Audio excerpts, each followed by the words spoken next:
everyone, Petra here from Petra Fisher Movement. Today I wanted to talk about bunions, and we're going to do a deep dive into why we get bunions and what you can do about bunions. I wanted to start by just, for anyone who doesn't know, what a bunion actually is when the big toe joint starts getting enlarged and pushed in towards the midline of your body. And what happens with that is your big toe tends to push out towards the outside of your body. So instead of everything kind of aligning nice and straight along the first foot bone, the first metatarsal bone, you get this kind of wonky zigzag happening. And that wonky zigzag can be unsightly, but more importantly, from the point of view of your life, it can be painful for your feet, it can be associated with other foot problems, and it can be associated with some fairly serious whole body issues. So I want to talk about all of that today. So first of all, why do bunions have such a big impact? So the big toe is a really important part of your body when it comes to walking. The way that we should walk is as we come off our back foot, the big toe should be pushing off, kind of propelling us forward. That's a major part of walking. Now when that big toe pushes off, it's also associated with this lengthening out through the back of the leg, and that back of the leg goes all the way up to your pelvic floor. So that's what's known as an eccentric action of the pelvic floor. The pelvic floor is lengthened here, lengthened and strong. And that's essential for a healthy pelvic floor function. If you're not getting that regular walking lengthening, then you're unlikely to have a happy pelvic floor. So you can Kegel all you want, but if you're not also able to extend your hip, reach it back behind you, and push off with that big toe, you're probably not going to be able to solve pelvic floor issues very effectively. So it's really important that you deal with that. Now, because a bunion makes that big toe veer inwards, it is no longer able to do that push off. And what's also happening is the muscles that attach to the big toe that go through the arch of the foot aren't able to create your foot arch properly. And so that means that bunions go hand in hand with weak feet. Weak feet go hand in hand with plantar fasciitis. So you kind of see this giant ball of wax that all has to do with this kind of big toe displacement. So that's what we're going to talk about, is why does that big toe get displaced? 5 things to think about. Any of them could affect you. One thing we're not going to think about here is genetics. Genetics might predispose you to bunions, but no baby is born with bunions. They are created from movement habits over time. And you may move the same way that your mom or dad did, and that might create a bunion. You might move the way our culture does, and that might create a bunion, but it is not a written in stone thing that if your mom has a bunion, you're going to get one. One other thing before we get started, if you have an advanced bunion, one that's really had a long time to exist and is kind of in more of an extreme state, you can get bony changes in your foot, which make it hard to change the shape of the foot back to what it was before. So in a bunion progression, you can for sure become more functional. You can for sure have less pain. You can probably change the shape of your foot to be less bunioned, but there is a point where you've got this bony change happening. These exercises are still worthwhile though, because they're going to help prevent further continuation of that bunion creation. So no matter where you are in your bunion journey, this should be a useful exercise session for you. So 5 reasons for bunions. Number 1 is our shoes having toe boxes that are too narrow and squish our feet. So that toe squishing is what's making that toe veer inwards, and that there's really nothing else to say about that. You need to get out of shoes that are squishing your toes in if you want to use your big toe properly, get rid of bunions, and have a healthy pelvic floor. So that means barefoot or minimal shoes with wide toe boxes. For your first set of shoes, I usually recommend Ultras, because that's A-L-T-R-A. They are still quite cushioned on the bottom, so they are a lower load to your feet as you transition, but they give you a nice wide toe box, and they also don't have a raised heel, which is also important when it comes to bunions, as I'm going to talk about in a second. So you gotta switch to minimal shoes. Another thing that you can think about is using a toe spreader inside your new Barefoot or minimal shoe. And my favorite toe spreader option for this are called correct toes, because you can wear them as you walk. So what those will do is they will they'll artificially put your big toe back to where it's supposed to be when you walk, which will help you rebuild those arch muscles and realign the big toe over time. So once you get those wider toed shoes, you can use this little device to help put your toes back to where they belong as you work on kind of the bigger picture. And then the final thing you should kind of consider in your minimal shoe transition is doing general foot exercises. And I have a really solid little free foot course called the Fix Your Feet Bootcamp. You can pick that up in the links below here in this video, and that'll get you kind of started on a safe, effective minimal shoe transition. So that's number one. Number two, also part of your minimal shoe transition, wearing shoes with heels will tend to put your body weight forward of your heels. So the heel shifts everything forward, and so you're standing all the time with your weight pressing down into the front of your foot. Even when you come out of those shoes with heels, you will often have your hips forward like so, and that continues that pressure into the forefoot. So that forefoot pressure is part of what is displacing your toe bones in the bunion world. It's overloading the forefoot, it's putting too much work into that forefoot, but it's also making those bones displace. So again, you got to get out of those shoes with heels, and then you also have to make sure that when you're just standing around in your new barefoot shoes, you're not still standing with your pelvis forward. You have to think hips over heels. And I have lots of hips over heels resources. I'm linking to them below as well. You can practice that, but it's really a key change, both for your feet and your bunions. Also, it's another key pelvic floor change. Okay, the next one is, how do your feet point when you walk? Many of us have our feet pointing out to the sides when we walk, and I want you to try this. Make your feet really duck out and take a few steps forward and feel how your push-off happens in your foot when you try that. And I don't know what you're going to notice, but what I notice is that when I duck out, I can actually feel how it's my big toe joint that's pushing off rather than my big toe. So that's very common, and it's it's a simple fix, because all you have to do is you have to start pointing your feet straight forward when you walk. And when you do that, it gives you the opportunity to push off with your big toe instead of with the big toe joint. So straight feet. Simple, not easy, because it means you've got to remember it. But I'm going to give you an exercise in the section of this video to help you remember this. And you're just going to work and try to straighten them out, straighten them out, straighten them out. Now, what you may notice when you straighten your feet is that if you bend your knees, they start pointing in, that you feel like everything's kind of falling and dragging inwards. And that is another problem. Rotational control in the hips is definitely part of the pelvic floor foot picture, but it's probably out of the scope of this particular video. Just live with it right now. There's work you can do for it. There's work that we're going to do in a little bit for it, but just know that that's not the whole story. It's just a start. All right, so the next piece is kind of rotational. This is what happens with me and my feet.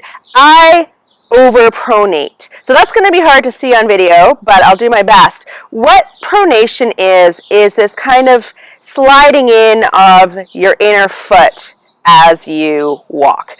So you can try pronating just by standing with your feet a little bit wide. I want you to turn and swivel your body all the way to the right.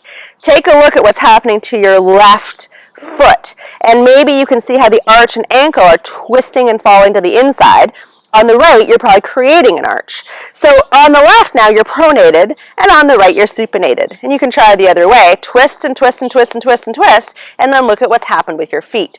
Your right foot is now pronating and flattening. Your left foot is supinating and lifting. Now, both those movements are essential in gait, but many of us are stuck in one or the other. So there's some people with very high arches usually who are more on the supination end. Many people are on the pronation end. I'm on the pronation end, which means that during my walk, I spend a little bit too much time pronating and falling inwards, and that pronation and falling inwards is also putting a lot of strain on that big toe joint. It's kind of falling everything inwards. So ankle stability and hip rotational control is also part of the bunion picture. So we're going to talk about that and give you a great exercise for that. And then finally, because most of us have worn normal shoes and haven't gone barefoot and have had a normal, conventional shoe history, our feet themselves are very weak, and especially that big toe is very weak because it's been squashed so much. So part of the bunion solution is certainly to spend some extra time restoring the functionality and strength of that big toe. So that is really where we're going to focus our exercises today. All right, so that's kind of the spiel on why we're getting bunions. The fix is to do a little bit of all of this work, but you may notice that for your body, one of them is more meaningful than the others. So by all means, focus on that. Most of us are going to have a combination of all those factors playing into it. All right, so let's get into the exercise portion here. Okay, so for the exercises here, I brought the camera in a little closer, so hopefully you can see my feet a little better as we go through these exercises. You're going to need some stuff today. I'm sorry, there's just no way to work on bunions without stuff. So I have a really old squishy ball. This could be a tennis ball or a pinky ball. I have a softer ball and a harder small ball. You could just use a harder small ball if you have one. There's really no magic to this. You could probably try bigger ones too, but you can see what works for you. And then a small elastic band, a broccoli band would be ideal for this. And I also have one of these theraband type bands. So this is all great foot stuff. I recommend finding it if possible. Pet stores would have good balls. These are melt method balls. Whatever works for you. But we're going to start actually with it. Oh, yeah, and you also need something to balance with. So it could be a chair or a wall or a broom, whatever. So we're going to start with a zero equipment exercise. I'm going to stand up. This is one of my favorites because you can do it all the time. We're going to talk about our standing alignment. So we talked already about how we shouldn't walk, and that also means stand, with our feet ducked out. So that means we need to learn how to practice straightening our feet. And I always like to think about the outside edges of my feet being parallel. So that'll mean my big toes are pointing in towards each other, or the insides of my feet are pointing towards each other. Outside edges are parallel. That gives you the straightest feet. So from that to that, easy. Now where things really get awesome is what you're going to do is you're going to lift up one foot, plant your big toe, traction it to the ground, stretch the rest of your foot away from you as you twist it, and then plant it down again with the outside edge straight. And now you've got this great toe stretch happening between the big toe and the rest of the foot. So I just love that. Other side, plant that big toe, twist and pull the rest of the foot away. Try to keep your toes relaxed. Mine like to hammer up and grip. Try not to do that. And then look, you're suddenly in this great feet straight, toe wide position where you're getting a really nice stretch. And you can do this while you're doing the dishes. You can do it any time of day or night. Now the next part is to get that hip over heel alignment. And a nice way to do that is just to try swaying your weight forward so you can feel it go into your toes. Can you see how my toes are gripping and getting white when I move my weight forward? That's not cool.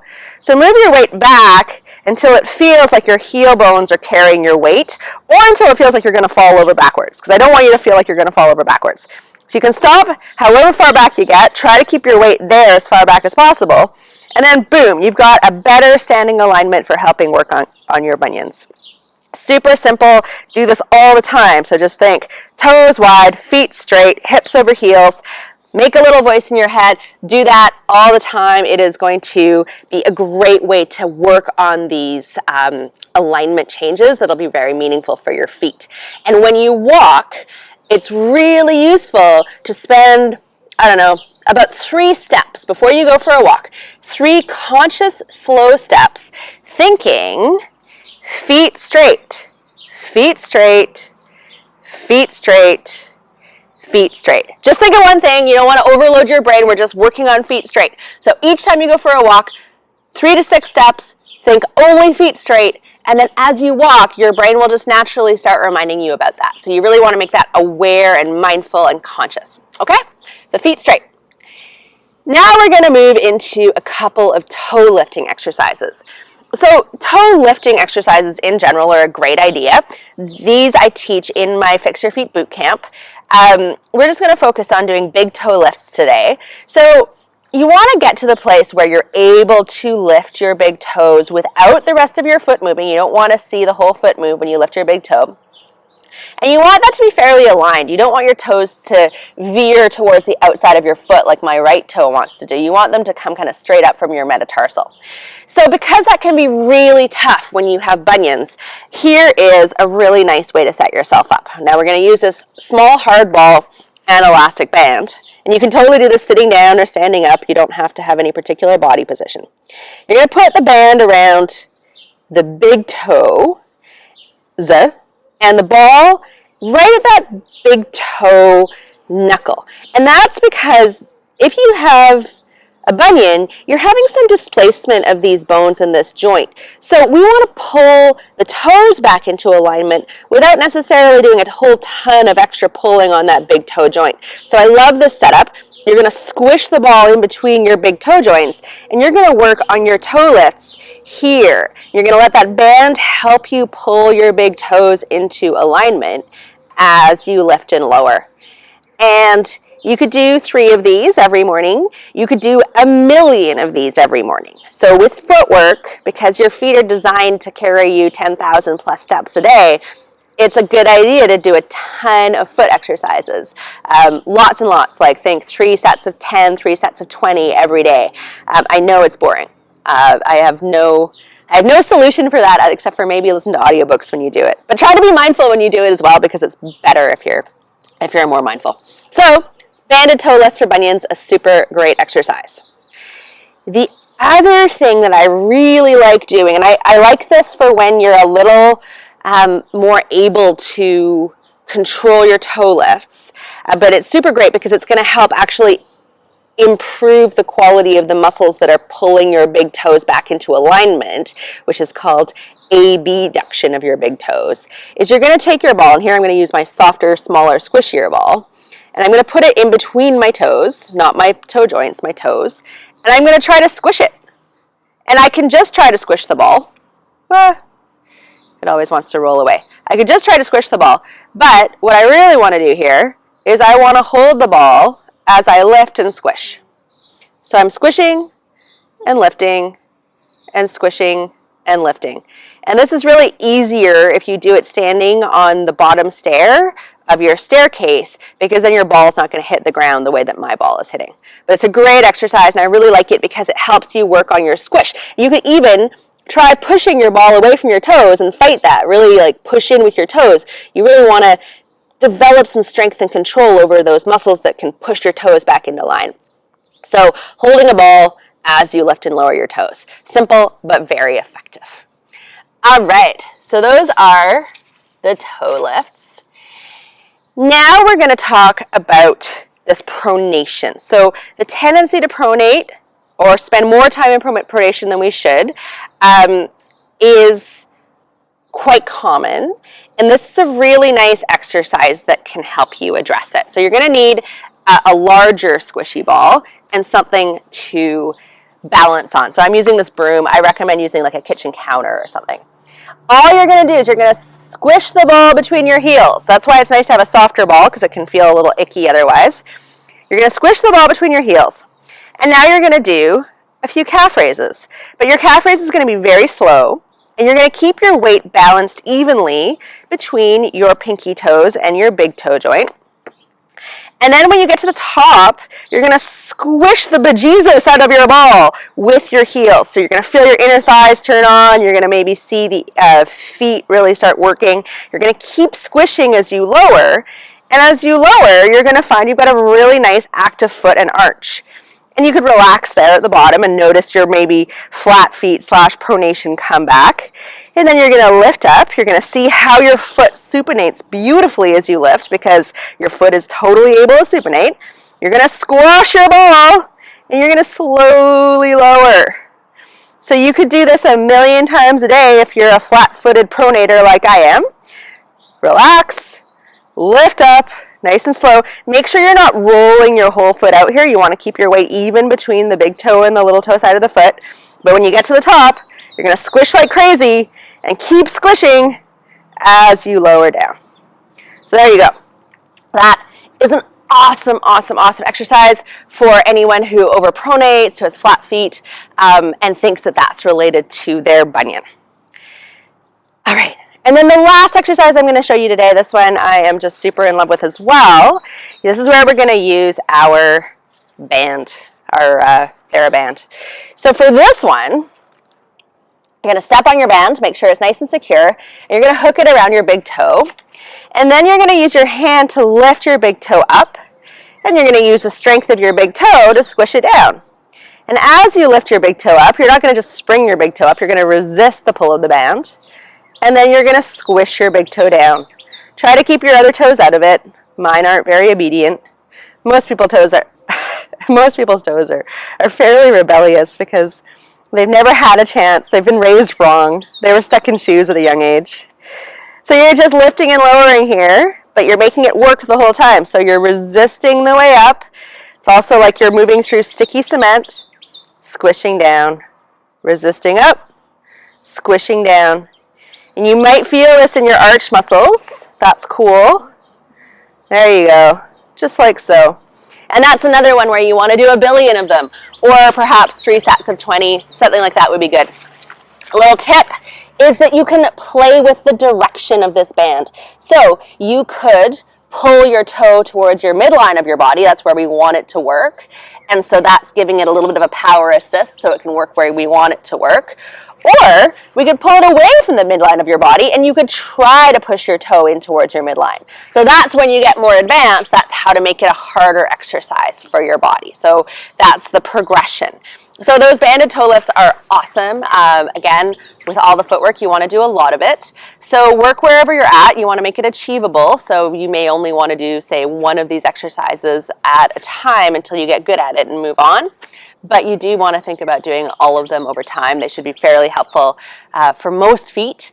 If you want to do a deeper dive into feet, and hopefully you've got my free boot camp, I also have a full foot course called Build Better Feet, where we get into all things foot mechanics, hip mechanics, walking. It's awesome. It's in depth. It's not for the faint of heart, but the people who are doing it are loving it.